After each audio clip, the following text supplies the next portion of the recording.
Ram care of Anandi എന്ന നോവലിൻ്റെ 17-ാം ഭാഗം. അവർ സ്നേഹിക്കുന്നവർ എന്നും അവർക്കൊപ്പം ഉണ്ടായിരിക്കണമെന്ന് അവർ അതിയായി ആഗ്രഹിക്കുന്നു. സത്യത്തിൽ എനിക്ക് പാട്ടിക്കൊപ്പം ഇരിക്കാൻ തീരെ സമയം കിട്ടാറില്ല.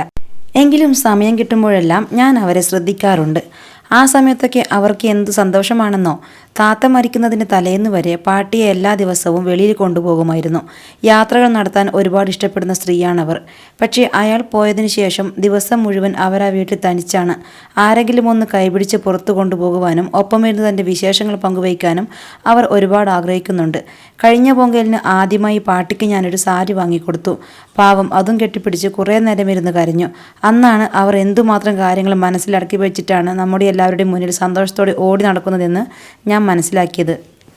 ഞാനും വെട്രിയും തമ്മിൽ എത്ര വഴക്കുണ്ടായാലും ഒരിക്കൽ പോലും വെട്രിയെ അവിടെ നിന്നും ഓടിച്ചു വിടണമെന്ന് ഞാൻ ചിന്തിച്ചിട്ടേയില്ല. കാരണം എനിക്കറിയാം, എന്നേക്കാൾ കൂടുതൽ പാട്ടിക്ക് വെട്രിയാണ് ഇഷ്ടം. എന്തുണ്ടാക്കിയാലും എൻ്റെ മോൻ വെട്രിക്ക് എന്ന് പറഞ്ഞ് ആദ്യമേ മാറ്റിവയ്ക്കും. സ്വന്തമായി ഒരു മകനുണ്ടെങ്കിൽ എങ്ങനെ സ്നേഹിക്കുമോ അതുപോലെ അവനോടവർ സ്നേഹം കാണിക്കുന്നത്. എന്നാൽ വെട്രിക്ക് അതിൻ്റെ 1% സ്നേഹം പോലും തിരിച്ചുണ്ടെന്ന് എനിക്കിതുവരെ തോന്നിയിട്ടില്ല. പുറത്തുപോയി ഓരോന്നും കഴിച്ചു വന്നിട്ട് പാട്ടി അവനു വേണ്ടി കരുതി വച്ചിരിക്കുന്നത് ഒന്ന് രുചിച്ചു നോക്കുക പോലും ചെയ്യാറില്ല. വെട്രി, നീ ഒരിക്കലെങ്കിലും മനസ്സിലാക്കണം, അവർ നിനക്കായി ഉണ്ടാക്കി വയ്ക്കുന്നത് വെറും ഭക്ഷണമല്ല, അത് അവർക്ക് നിന്നോടുള്ള കരുതലും സ്നേഹവുമാണ്. അങ്ങനെ കരുതി വയ്ക്കുന്ന ആ ഭക്ഷണത്തെ നീ ഒന്ന് തിരിഞ്ഞു നോക്കുക പോലും ചെയ്യാറില്ലെങ്കിലും അവർ വീണ്ടും വീണ്ടും നിനക്കായി ഓരോന്നും അങ്ങനെ കരുതി വയ്ക്കും. എന്നിട്ടും അതിന് പിന്നിലുള്ള അവരുടെ സ്നേഹം നീ തിരിച്ചറിയുന്നില്ലെന്ന് മാത്രം. ഇപ്പോൾ അവർക്ക് ഒരു അപകടം സംഭവിച്ചപ്പോൾ എന്നെയല്ല നിന്നെയാണ് അവർക്ക് ആദ്യം ഓർമ്മ വന്നതും വിളിക്കാൻ പറഞ്ഞതും. ഈ പ്രായത്തിലുള്ള ഒരു സ്ത്രീ ഒരാളുടെ മൊബൈൽ നമ്പർ ഈ അവസ്ഥയിലും കാണാതെ പറയുന്നുണ്ടെങ്കിൽ അവരുടെ ഉള്ളിൽ നിന്നോട് എന്തുമാത്രം സ്നേഹമുണ്ടായിരിക്കുമെടാ. ആനന്ദി പറഞ്ഞു തീരുമ്പോൾ വെട്രിയുടെ കണ്ണുകൾ നിറഞ്ഞൊഴുകുകയായിരുന്നു. മുതിർന്നവരോട് എങ്ങനെ സ്നേഹം പ്രകടിപ്പിക്കണമെന്ന് എനിക്കറിയില്ല ആനന്ദി. എനിക്ക് ഓർമ്മ വെച്ച നാൾ മുതൽ എൻ്റെ അമ്മയും അച്ഛനും കൂടി എന്നും വഴക്കാണ്. അതിനിടയിൽ അവർ രണ്ടാളും വേറെ കല്യാണം കഴിച്ച് മക്കളുമായി. എനിക്ക് അങ്ങനൊരു വികാരം ഇതുവരെ ആരോടും തോന്നിയിട്ടുമില്ല. ഈ പാർട്ടിയെ ഒരു ഹൗസ് ഓണർ മാത്രമായിട്ടാണ് ഞാൻ കണ്ടേ. പക്ഷേ അവർ ഒരുപാട് മുകളില. കടവുൾ, സത്യമായിട്ട് ഞാൻ ഇവരെ ഇനി ശ്രദ്ധിച്ചോളാം. സ്വന്തം അമ്മയെപ്പോലെ വെട്രി ഏങ്ങലടിച്ച് കരഞ്ഞുകൊണ്ട് പറഞ്ഞു. ആങ്ങളെ കരയുന്നത് കണ്ടപ്പോൾ രേഷ്മയുടെയും കണ്ണുകൾ നിറഞ്ഞു. അവൾ വെട്രിയെ തന്നോട് ചേർത്ത് പിടിച്ചു. മയക്കമുണ്ടെന്ന പാട്ടി ചുറ്റും നോക്കി. അവരെ 4 പേരെയും ഒന്നിച്ച് തനിക്കരിയിൽ കണ്ടപ്പോൾ അവർ നിഷ്കളങ്കയായി ചിരിച്ചു. വെട്രി ഒന്ന് തിരിഞ്ഞിട്ട് തൻ്റെ കണ്ണുകൾ അമർത്തി തുടച്ചു. ശേഷം പാട്ടിയെ സ്നേഹത്തോടെ നോക്കി. ഓയ് ചിന്നപ്പെണ്ണെ, വീട്ടിൽ കിടന്നുറങ്ങാൻ സ്ഥലമില്ലാത്തത് കൊണ്ടാണോ കുഞ്ഞുവാവ ആശുപത്രിയിൽ വന്ന് കിടക്കുന്നേ? വെട്രി പാട്ടിയെ സ്നേഹത്തോടെ കെട്ടിപ്പിടിച്ച് നെറ്റിയിലൊരു മുത്തം കൊടുത്തു. അത് കണ്ടപ്പോൾ ആനന്ദി സന്തോഷത്തോടെ ചിരിച്ചു. അവനോടൊപ്പം ആനന്ദിയും രേഷ്മയും റാമും ബെഡിനരികിലേക്ക് ചെന്ന് പാട്ടിയെ ചേർത്ത് പിടിച്ചു. ഞങ്ങൾ 4 മക്കൾ കൂടെയുള്ളപ്പോൾ ഈ പാട്ടിയമ്മ എന്തിനാ ടെൻഷൻ അടിക്കുന്നേ? ആനന്ദി പറഞ്ഞു. അവർ 4 പേരുടെ സ്നേഹത്തിൽ പാട്ടിയുടെ കണ്ണുകൾ നിറഞ്ഞു. എന്തോന്നാ ഇവിടെ, രോഗിയെ എല്ലാവരും കൂടി ഞെരിച്ചു കൊല്ലുമോ? കുറേ നേരമായി ഇവിടെ നടക്കുന്ന നാടകങ്ങളൊക്കെ ഞാൻ ശ്രദ്ധിക്കുന്നു. വാർഡിലെ ഡ്യൂട്ടി നഴ്സ് ഒച്ച വെച്ചു. അവർ തങ്ങളുടെ സ്നേഹപ്രകടനങ്ങളുടെ ഇടയ്ക്ക് കയറിയതിന് രേഷ്മ രൂക്ഷമായി അവരെ നോക്കി. എന്താ പെണ്ണെ തുറിച്ചു നോക്കുന്നത്? രേഷ്മയുടെ നോട്ടം കണ്ട് അവർ ചോദിച്ചു. പെണ്ണുമ്പുള്ളേ, നിങ്ങളുടെ അമ്മൂമ്മയുടെ കല്യാണം. രേഷ്മ എന്തോ മുഴുത്ത ചീത്ത പറഞ്ഞു തുടങ്ങിയതും ആനന്ദി അവരുടെ വാ പൊത്തിപ്പിടിച്ചു. വെട്രി, റാമും പാട്ടിയും പരസ്പരം നോക്കി നിർത്താതെ ചിരിച്ചു. വൈകിട്ട് 6 മണിയോടെ പാട്ടിയെ ഡിസ്ചാർജ് ചെയ്തു. അവർ ഒരു ടാക്സിയിൽ പാട്ടിയെ കയറ്റി. ആനന്ദിയും രേഷ്മയും അവരോടൊപ്പം കയറി. വണ്ടി സൂക്ഷിച്ചോളണം കേട്ടല്ലോ. ആദ്യമായിട്ട് ഞാനൊരാൾക്ക് വണ്ടി കൊടുക്കുന്നത്. ടാക്സിക്കുള്ളിൽ ഇരുന്നു കൊണ്ട് ലൂണിയുടെ കീ റാമിനെ ഏൽപ്പിച്ചിട്ട് ആനന്ദി പറഞ്ഞു. പറച്ചിൽ കേട്ടാൻ തോന്നും ഏതാണ്ട് ഇന്നലെ ഷോറൂമിൽ നിറക്കിക്കൊണ്ടുവന്ന വണ്ടിയാണെന്ന്. ഈ വണ്ടിക്ക് പാട്ടികൾക്ക് പ്രായം കാണും. വെട്രി തൻ്റെ വണ്ടിയെ പരിഹസിക്കുന്നത് കേട്ടപ്പോൾ ആനന്ദി അവനെ നോക്കി കുസൃതിയോടെ കണ്ണിറുക്കി. അവൻ അവളെ പല്ലിണിച്ച് കാണിച്ചു. ലൂണയിലായി ഗിണ്ടിയിലേക്ക് സഞ്ചരിക്കുമ്പോൾ റാമിന് അതുവരെ താൻ ഓടിച്ചിട്ടുള്ള വണ്ടികളോടൊന്നും തോന്നാത്ത എന്തോ ഒരു പ്രത്യേക ഇഷ്ടം ആനന്ദിയുടെ വണ്ടിയോട് തോന്നി. അതിൻ്റെ മീറ്ററിൽ അവിടെ നിന്ന് തലോടി. വണ്ടിയുടെ മുന്നിൽ തൂക്കിയിട്ടിരുന്ന പൂമാലയിൽ നിന്നും ഇതളുകൾ അടർത്തി അവൻ മുകളിലേക്ക് എറിഞ്ഞു.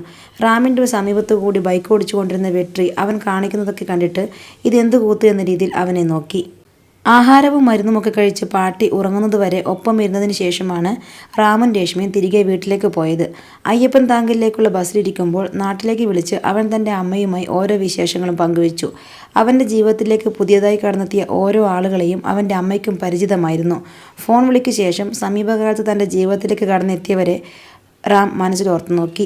ശരിക്കും തൻ്റെ ഒപ്പമുള്ളവരിൽ ബിനീഷേട്ടനൊഴികെ ബാക്കിയുള്ള എല്ലാവരും അപ്രതീക്ഷിതമായി തൻ്റെ ജീവിതത്തിലേക്ക് കടന്നെത്തിയവരാണെന്ന് അവൻ തിരിച്ചറിഞ്ഞു. സർപ്രൈസുകൾ ഒളിപ്പിച്ചു വെച്ച് മുന്നോട്ട് പോകുന്ന തൻ്റെ ചെന്നൈ ജീവിതത്തോട് അവന് വല്ലാത്ത ഇഷ്ടം തോന്നി. അതോടൊപ്പം തനിക്ക് കഥയെഴുതി തുടങ്ങുവാൻ അനവധി കഥാപാത്രങ്ങൾ കിട്ടിയ സന്തോഷവും. 4 മാസങ്ങൾ കടന്നുപോയി. ഇക്കാലങ്ങളിൽ അവരുടെയെല്ലാം ജീവിതത്തിൽ വലിയ മാറ്റങ്ങൾ ഒന്നും തന്നെ സംഭവിച്ചില്ലെങ്കിലും റാമും ആനന്ദിയും വെട്രിയും രേഷ്മയും പാട്ടിയും തമ്മിൽ കൂടുതൽ അടുപ്പമുണ്ടായി. മിക്ക സായാഹ്നങ്ങളിലും പാട്ടിയുമായി അവർ ബസന്തനഗർ ബീച്ചിലും മരീന ബീച്ചിലും സെമ്മൊഴി പൂങ്കാവനത്തിലുമൊക്കെ ചുറ്റിത്തിരിഞ്ഞു.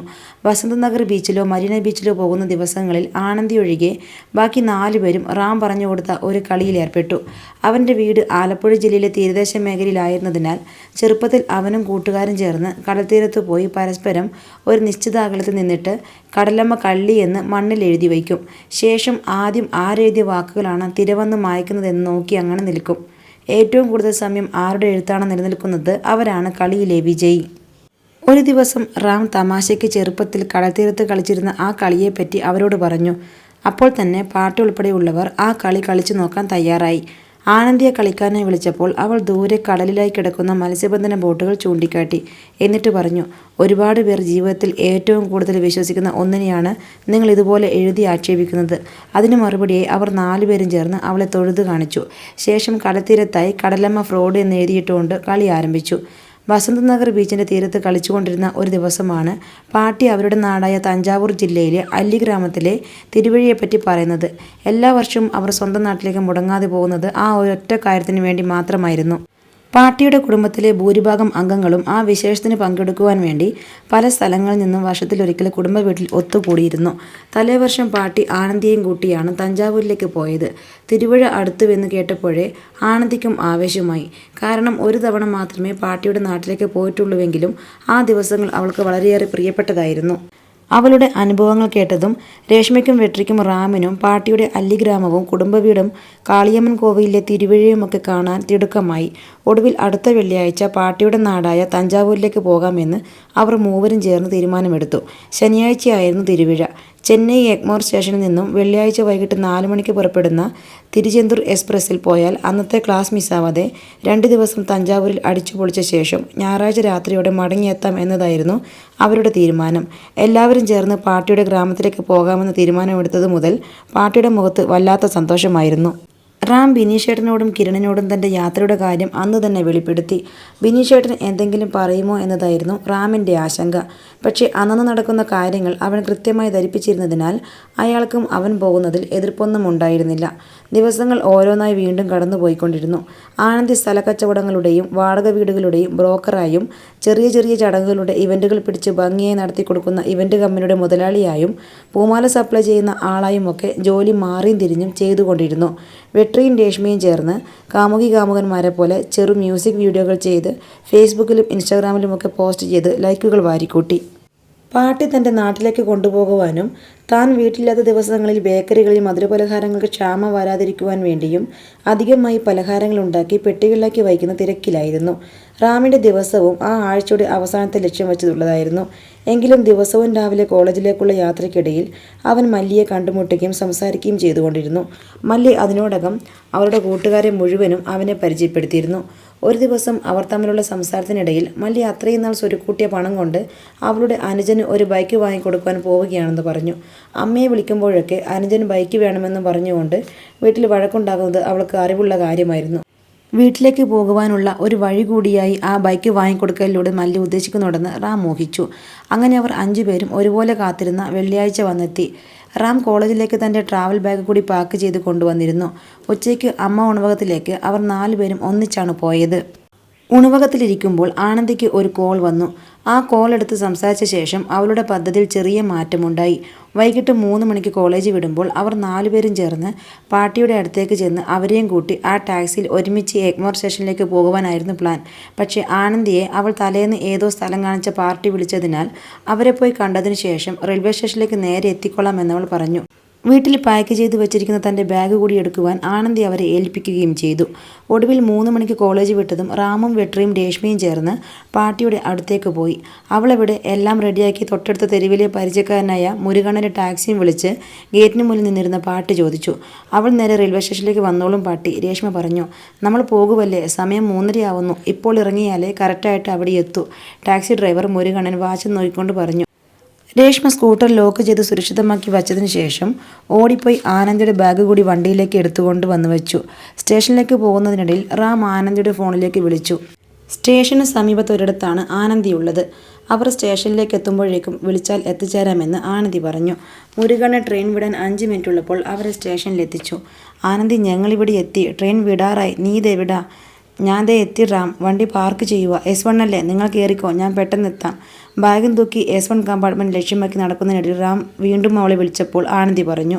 പാട്ടിയും രേഷ്മയും വെട്രിയും തങ്ങളുടെ സീറ്റുകളിൽ ബാഗുകൾ കൊണ്ടുപോയി വച്ച ശേഷം ഡോറിൽ വന്ന് നിന്നു. വെട്രി റാമിനോടൊപ്പം പ്ലാറ്റ്ഫോമിലേക്ക് ഇറങ്ങി നിന്നു. ഇവൾക്ക് ഈ സമയത്ത് തന്നെ ഇമാതിരി പണി കാണിക്കേണ്ട വല്ല കാര്യവുമുണ്ടോ? എത്രയായാലും കാശിനോടുള്ള ആർത്തി മാറില്ല. ഇല്ലേ, നമ്മളെല്ലാം കൂടി എടുത്ത് തീരുമാനം മാറ്റി അവൾ സ്ഥലക്കച്ചവടം നടത്താൻ പോകുമോ? എനിക്കും ദേ ഇവൾക്കും ഉണ്ട് 1000 കാര്യങ്ങൾ. ഇവളെ വിടാഞ്ഞിട്ട് എനിക്ക് വെറുപ്പുള്ള ഇവളുടെ തള്ളയുടെ കാലുവരെ പിടിച്ചിട്ടാ ഇത്രയും ദൂരം ഇവളെ വിട്ട്. എന്തിനാ? എല്ലാവരും വന്നിട്ടുള്ള സന്തോഷത്തിന് വേണ്ടിയിട്ട്. അപ്പോഴുണ്ട് കൂട്ടത്തിലൊരാൾ സ്ഥലക്കച്ചവടത്തിന് പോയേക്കുന്നു. വെട്രി ദേഷ്യത്തിൽ പാട്ടിയെ നോക്കി പറഞ്ഞു. പാട്ടി അതിന് മറുപടി ഒന്നും പറഞ്ഞില്ല. പകരം പ്ലാറ്റ്ഫോമിൻ്റെ അങ്ങേയറ്റത്തേക്ക് എത്തി നോക്കിക്കൊണ്ടിരുന്നു. ട്രെയിൻ പുറപ്പെടാൻ സമയമായതിനാൽ രേഷ്മയും വല്ലാത്ത ടെൻഷനായി. റാം ആനന്ദിയുടെ ഫോണിലേക്ക് വീണ്ടും വിളിച്ചു. ആനന്ദി, നീ ഇത് എവിടെ പോയി കിടക്കുക? അവൻ ദേഷ്യത്തിൽ ചോദിച്ചു. റാം, ദേ എത്തി. അവളത് പറഞ്ഞതും ട്രെയിൻ തീവ്രത നിറഞ്ഞ ശബ്ദത്തിൽ ഹോൺ മുഴക്കി. എവിടെ എത്തിയെന്ന്? ഞങ്ങൾ വീട്ടിൽ നിന്ന് ഇറങ്ങിയപ്പോഴും ഇവിടെ എത്തും മുൻപും നിന്നെ വിളിച്ചു. അപ്പോൾ തൊട്ട് നീ ഇതുതന്നെയാണ് പറയുന്നത്. നിനക്ക് ഇതിനേക്കാൾ വലുത് കാശാണെങ്കിൽ അത് പറ, ഞങ്ങൾ പോയിക്കോളാം. റാം ദേഷ്യപ്പെട്ട് കോൾ കട്ടാക്കി. വെട്രിയും റാമും കടുത്ത ദേഷ്യത്തിലായിരുന്നുവെങ്കിലും പ്ലാറ്റ്ഫോമിൻ്റെ അങ്ങേ തലക്കൽ വരേക്കും അവർ ഇരുവരുടെയും വീക്ഷണകോൺ നീണ്ടു കിടപ്പുണ്ടായിരുന്നു. ദേ ട്രെയിൻ എടുത്തു, നമുക്ക് ഇറങ്ങിയാലോ? പാട്ടി ഡോറിൽ നിന്നുകൊണ്ട് വെട്രിയും റാമിനെ നോക്കി ചോദിച്ചു. രേഷ്മയും ഒരു തീരുമാനത്തിൽ എത്താൻ സാധിക്കാതെ പാട്ടിക്കൊപ്പം ഡോറിൽ നിൽപ്പുണ്ടായിരുന്നു. അവൾ വന്നില്ലിൽ വരണ്ട, കയറി വെട്രി. വെട്രിയുടെ തോളി തട്ടിക്കൊണ്ട് റാം പറഞ്ഞു. ഒരു വട്ടം കൂടി പ്ലാറ്റ്ഫോമിൻ്റെ അങ്ങേയറ്റം വരെ നോക്കിയ ശേഷം നീങ്ങിത്തുടങ്ങിയ ട്രെയിനിലേക്ക് വെട്രി ചാടി കയറി. തൊട്ടു പിന്നാലെ റാമും ഉള്ളിലേക്ക് കയറി. രേഷ്മയെ, നീ പാട്ടിയേയും കൂട്ടി സീറ്റിൽ പോയിരിക്കുക. റാം രേഷ്മയെ നോക്കി വല്ലാത്ത രീതിയിൽ പറഞ്ഞു. ശുഭമായി തുടങ്ങേണ്ടിയിരുന്ന ആ യാത്ര അത്തരത്തിൽ ആരംഭിക്കേണ്ടി വന്ന വിഷമം പാട്ടിയുടെ മുഖത്തും പ്രകടമായിരുന്നു. റാമിനെയും വെട്രിയും നിരാശയോടെ നോക്കി. പാട്ടി രേഷ്മയുടെ ഒപ്പം തങ്ങളുടെ സീറ്റുകളിലേക്ക് നടന്നു. മച്ചാ, ഞാൻ യൂറിൻ പാസ് ചെയ്തിട്ട് വരാം, നീ സീറ്റിലേക്ക് പൊക്കോ. വെട്രി ടോയ്ലറ്റിലേക്ക് കയറി വാതിലടച്ചു. റാം പാട്ടിയും രേഷ്മയും പോയ ഭാഗത്തേക്ക് തിരിഞ്ഞു. ട്രെയിൻ നേരിയ രീതിയിൽ വേഗത കൈവരിച്ചിരുന്നു. പ്ലാറ്റ്ഫോമിൽ നിൽക്കുന്ന ആളുകളെയെല്ലാം കടന്ന് ബോഗികൾ മുന്നിലേക്ക് പോയിക്കൊണ്ടിരുന്നു. റാം സീറ്റിലേക്ക് നടക്കുന്നതിനിടയിൽ പെട്ടെന്ന് ആനന്ദിയുടെ കോൾ വന്നു.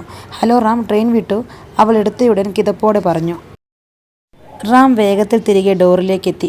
അപ്പോഴേക്കും ട്രെയിനിൻ്റെ പകുതി ഭാഗവും പ്ലാറ്റ്ഫോം അവസാനിക്കുന്ന ഇടവും കഴിഞ്ഞിരുന്നു. പ്ലാറ്റ്ഫോമിൻ്റെ അങ്ങേയറ്റത്ത് ആനന്ദി കിതച്ചുകൊണ്ട് നടുവിന് കൈയും കൊടുത്ത് നിൽക്കുന്നു. റാം, ഇയാൾ കേൾക്കുന്നില്ലേ? ഉണ്ട്, പറ. ഡോറിൽ നിന്ന് അവളെ നോക്കിക്കൊണ്ടവൻ പറഞ്ഞു.